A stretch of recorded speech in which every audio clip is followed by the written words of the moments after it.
seperti Romo Lauren Prasetyo. Ngagem jubah hitam misa Paskah malam hari 3 jam. Gembrobios, sauna. Makanya untuk di Indonesia itu mendapat izin khusus bahwa mereka, para fraternya, para imamnya boleh menggunakan jubah berwarna putih.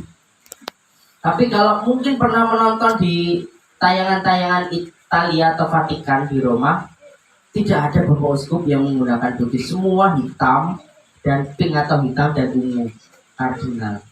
Yang putih hanya Bapak Paus. Jadi itu hanya intermezzo pengetahuan di depan Bapak Ibu, dan saya akan memperkenalkan diri juga. Ini yang dinamakan jubah frater. Dan di sini ada juga yang namanya kolar. Ini adalah kolar. Lalu yang digunakan oleh saya di depan ini adalah pasya. Jadi ini satu style yang biasa digunakan oleh romo-romo atau frater-frater di Italia.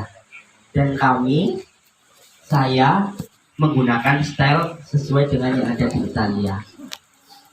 Saya Frater Dimas, sekarang sudah tahun terakhir di Seminari Tinggi Fermentum, Seminari Calon Imam Projo untuk Keuskupan Bandung.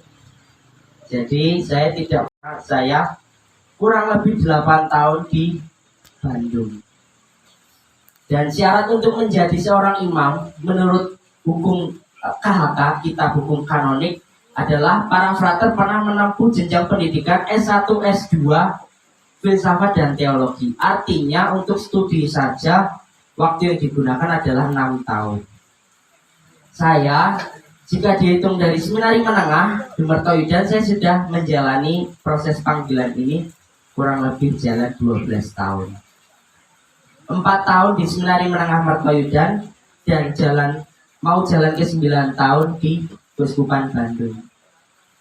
Dan tadi saya sedikit menangis. Kenapa? Karena perjuangan untuk menjadi seorang imam, seorang frater untuk menjadi seorang imam itu tidaklah mudah dan tidaklah gampang.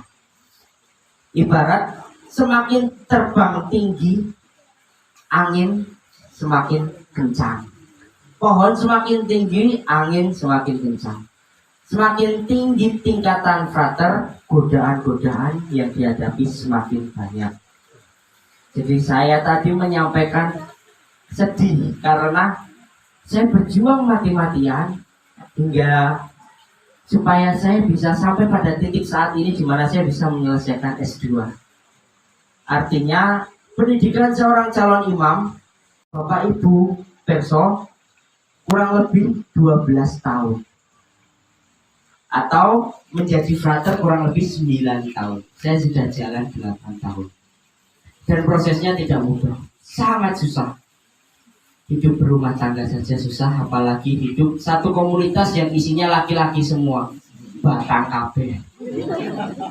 Susah sekali, apalagi dengan ego seorang laki-laki di mana mereka ingin semua menjadi pemimpin.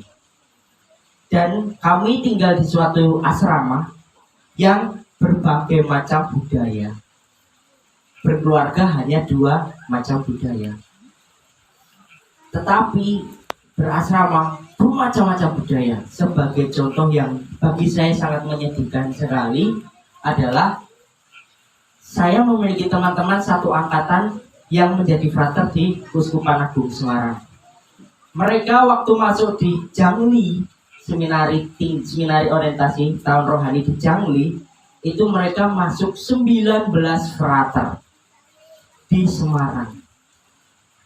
Dan di tahun terakhir seperti saya ini, yang tersisa hanya tinggal 1 orang saja. 18 frater yang lainnya sudah memilih jalan yang benar. Kalau yang masih bertahan itu jalan yang gila. Lebih benar. Jalan yang benar. Jalan yang lebih Artinya apa? Banyak sekali tantangan, banyak sekali godaan yang dihadapi oleh para frater. Dan saya, Frater Dimas, berjuang mati-matian agar bisa sampai pada titik di mana kelak suatu saat bisa menerima sakramen tahbisan dan bisa memimpin perayaan Ekaristi kepada umat-umat yang bisa saya layani. adik saya, adik kita ini juga saya anggap sebagai, makanya saya sedih karena saya tidak bisa melayani adik saya. Jadi sementara monggo Romo Pras, saya serahkan adik saya untuk didoakan. Lalu pengalaman menjadi seorang frater yang sudah saya jalani kurang lebih 12 tahun, 9 tahun, jalan 9 tahun ini tidak mudah. Ada satu pengalaman yang bagi saya sangat menyentuh sekali. Kami para frater pernah mendapat pengalaman di mana kami disuruh untuk peregrinasi. Peregrinasi itu dalam bahasa Italia artinya perjalanan peziarahan dengan berjalan kaki. Pengalaman yang pernah saya jalani adalah perjalanan berjalan kaki dari Sukabumi menuju kota Bandung, kurang lebih 300 km. Tapi ada syaratnya. Syaratnya itu tidak boleh membawa uang sama sekali, tidak boleh membawa identitas asli atau KTP asli, dan tidak boleh memberitahu identitas kamu adalah seorang frater. Artinya kamu diajak untuk berjalan kaki berziarah dari kota A ke kota B. Yang waktu itu saya jalani adalah kurang lebih 320 kilo perjalanan dengan tidak membawa identitas, hanya fotokopi KTP saja. Dan Romo pembimbing kami menyampaikan, semakin kamu sedikit membawa barang, semakin ringan perjalanannya.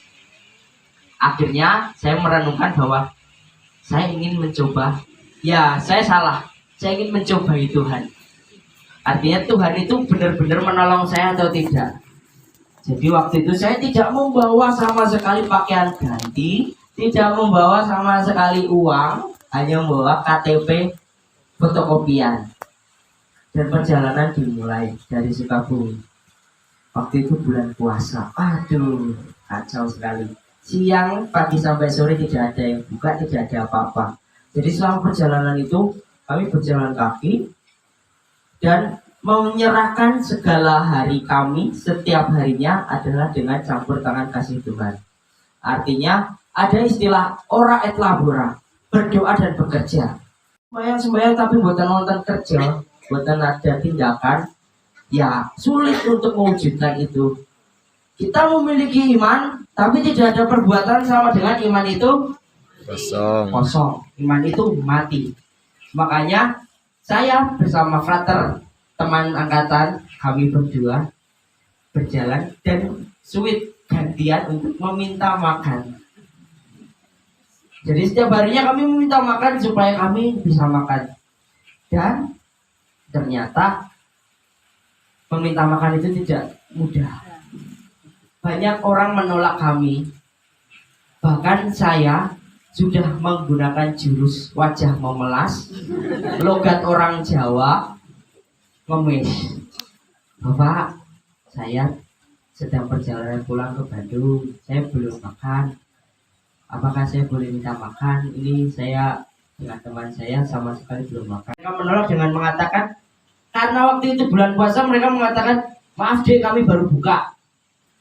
Ya sudah, kami tidak memaksa. Mungkin itu belum berkat bagi kami atau belum rezeki bagi kami. Jadinya waktu itu hal yang paling mudah diberi, yang paling mudah kami terima adalah air putih. Kalau air putih semua ngasih. Kalau minta air putih semua ngasih. Akhirnya perjalanan kami jalani selama kurang lebih 4 hari 4 malam. Berjalan kaki. Dan Bapak Ibu bisa membayangkan, saudara-saudari bisa membayangkan, 4 hari tidak mandi, 4 hari jalan kaki, keringetan, bau. Ya kami menggunakan jurus sit A sit B. Jurus sit A sit B artinya mengganti dalaman kami sit A menjadi sit B. Sudah itu saja setiap pagi dan sore. Ya mau bagaimana lagi? Ora gatelen toh. Aduh nggih. Dadi romo mboten diagem.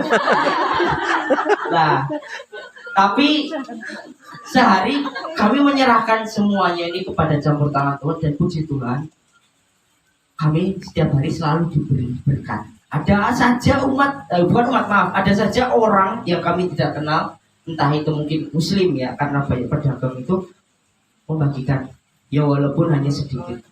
Tapi ada satu pengalaman di hari ketiga, saya sangat ingat sekali hari ketiga, lebih dari 15 kali dan menyerah karena sudah terlalu banyak ditolak. Saya 15, teman saya 10 kali dan kami menyerah.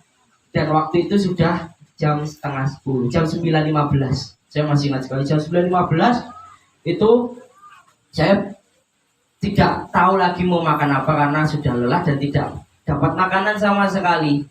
Akhirnya kami menyerah. Tapi kami tetap melanjutkan perjalanan. Pelan ke warung nasi padang. Jam 9.15. Ya kami menyerah, tapi kita mau coba praktekkan. Kita bilang, kita datang ke warung nasi padang itu. Dan warung nasi padang itu yang membuat kami terkejut. Sebelum kami mengakhiri hari, Tuhan masih mengasihi.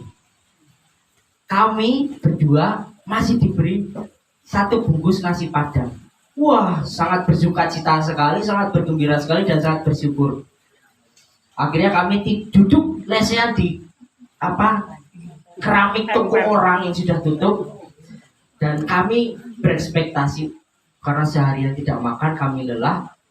Kami diberi nasi padang. Ekspektasi kami ada nasi, ada sayur, ada lauk, minimal telur atau rendang dan sambal. Ekspektasi kami seperti itu, maka kami berdoa itu dengan penuh syukur. Bersyukur sekali. Setelah kami berdoa dan kami buka, ya nasi padang dan sambal hijau. Nasi putih dan sambal hijau. Hanya itu saja. Tapi karena situasi kami sudah sangat lapar, kami tetap menikmati hal itu dengan sangat bersyukur. Jangan sangat bersyukur. Nah, pengalaman itu membuat saya berefleksi bahwa kita jangan terlalu banyak berekspektasi. Serahkan semuanya, akan terus mengasihi dan merawat kita. Hidup berkeluarga juga sama. Serahkan semuanya pada Tuhan.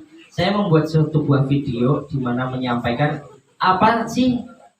siapa rahasianya kenapa Frater bisa lulus S2. Saya menyampaikan rahasia saya sangat sederhana sekali, yaitu selalu melibatkan Tuhan dalam segala aktivitas dan lakukanlah hal-hal yang kecil namun dengan cinta yang besar.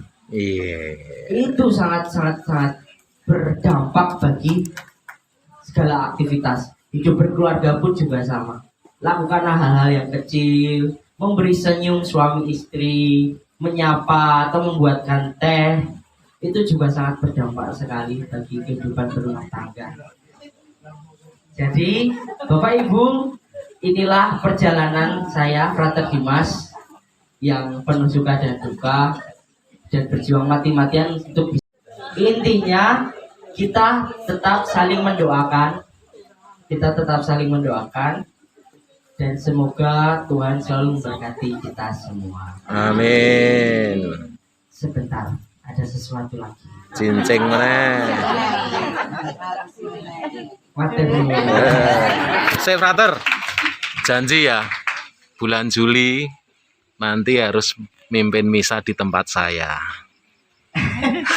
Bapak Ibu, ini om saya yang sangat gregetan, pengen saya segera ditahbiskan.